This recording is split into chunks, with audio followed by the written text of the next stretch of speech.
The meat industry comes with a whole host of various serious global problems. At the same time, humans refuse to remove meat from their diet. This is understandable. With this proof of concept project for the Tan-and-Son e.DO Cube Hackathon, our purpose is to present a flexible platform for sustainable 3D printing food production, where we propose the use of a robotic arm to 3D print and manipulate plant-based meat products.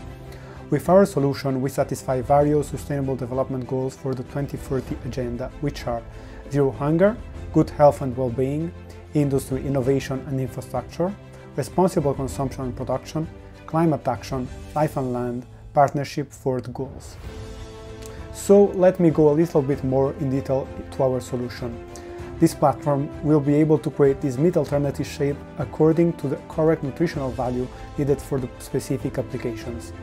In the case of a developed country, a fitness app will be able to communicate with the meat-making machine, and it will produce, thanks to its extrusion ejector, the correct volume of food needed to the specific person.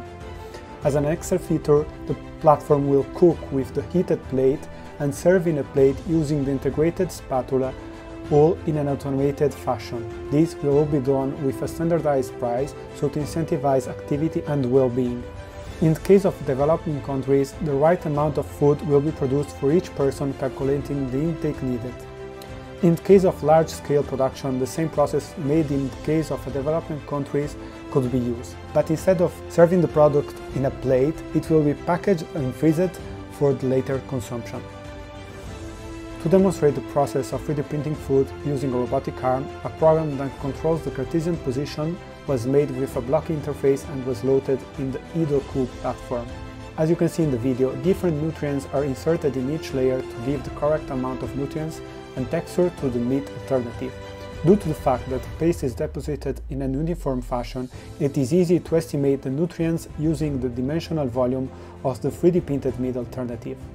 We hope that this solution will soon be found in every table of every country around the globe, bringing the planet to a more sustainable future.